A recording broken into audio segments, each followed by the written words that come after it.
Bonjour, cette vidéo fait partie d'une série dédiée à la gestion du stress et aux risques psychosociaux. Cette série de vidéos est mise à disposition par l'organisme de formation École du Stress. Nous formons des relaxologues avec diverses spécialisations, animation de groupe, cabinet individuel, intervention d'entreprise, etc. Vous trouverez de plus amples informations sur le site de notre organisme écoledustress.com. Il nous semble assez peu utile de développer une vidéo sur les causes du stress. Je pense que vous n'avez pas vraiment besoin de nous pour cela. Vous avez pu voir dans une vidéo précédente expliquant le fonctionnement du stress qu'il s'agit d'un écart entre ce que nous percevons d'une situation et ce que nous percevons de notre capacité à y faire face. Cela peut être dans des domaines de vie personnels ou professionnels à n'importe quel âge et plusieurs fois par jour. Nous nous permettrons donc juste de vous raconter une petite histoire et de vous proposer un exercice.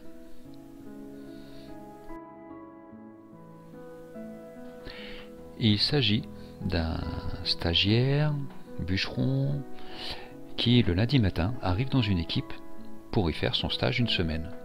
Il échange avec le chef d'équipe et le chef d'équipe lui dit écoute, super, bienvenue, ça tombe bien, on a besoin de toi. D'ailleurs, si tu te débrouilles bien, il est fort possible que ensuite on te garde dans l'équipe. Le stagiaire, évidemment, très content, super motivé, se dit je vais me donner à fond pour cette semaine parce que bûcheron c'est mon rêve, donc il faut absolument qu'il me garde. Et puis le premier jour, il arrive quand même à abattre au moins 6 arbres. Donc il est super content, il a un petit temps d'échange avec le chef bûcheron le soir. Le chef bûcheron lui dit qu'il est vachement content de lui. Et donc notre stagiaire, ravi, se dit ça commence super bien. Le lendemain, il se dit j'en ai fait 6 hier, allez, j'en fais 8 aujourd'hui. Ouais, sauf que le deuxième jour, il en fait de nouveau que 6. Donc il est un petit peu déçu quand même, il est assez déçu. Et le troisième jour, au mépris des règles de sécurité, il décide de commencer un petit peu plus tôt. Et je dis, là comme ça, je vais dépasser mes 6, il faut que je continue à avoir quelque chose de croissant. Et là, le troisième jour, en fait, il en fait que 5. Et encore, limite. Donc là, il comprend plus, il est un peu fatigué, épuisé, démotivé. Il en parle quand même au chef bûcheron. Le chef bûcheron lui dit ouais, j'ai bien vu, mais moi il y a une question qui m'intéresse quand même. C'est à quel moment t'es-tu arrêté pour affûter ta hache? Si vous ne prenez pas le temps de construire vos ressources, il n'y a rien d'étonnant à un moment donné que l'épuisement arrive.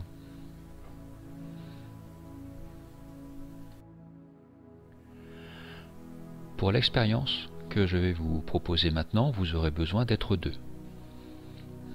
Chacun de vous, face à face, va se positionner les bras à l'horizontale, un peu fléchis, et les paumes de main vers soi.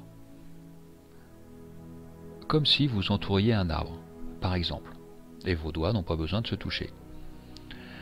Une fois que les 2 personnes face à face ont donc les bras verticaux et arrondis, vous allez proposer à la personne en face de vous de poser ses poignets sur vos poignets à vous. Et puis de se détendre. Elle gardera quand même le dos bien droit et la tête bien haute. Et sans la prévenir, malgré le fait que lui avez demandé de se détendre, vous allez au choix retirer l'un ou les 2 bras. Si la personne en face était réellement détendue, son bras devrait tout simplement, puisqu'il n'est plus soutenu, tomber tranquillement. Je vous laisse faire l'expérience. Et vous constaterez que effectivement, depuis tout petit, on est habitué à être présent, réactif, tendu, mais on n'apprend pas à se détendre.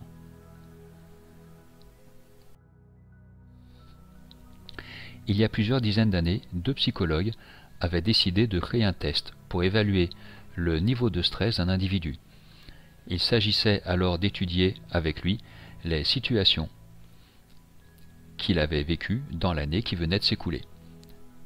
Chaque situation était évaluée sur une échelle de 0 à 100 et l'état de la personne était mesuré en additionnant la somme des points attribués par chacune de ces situations pendant cette année. Au-delà de 300, l'état de la personne était évalué comme dangereux. Ce test est maintenant souvent remis en cause, mais je vous laisse découvrir sur la diapo suivante le nombre de points attribués à chacune des situations visibles sur cette diapositive. Vous pouvez la mettre en pause, réfléchir, émettre des idées, et vous pourrez vérifier ensuite ce qu'il en est réellement.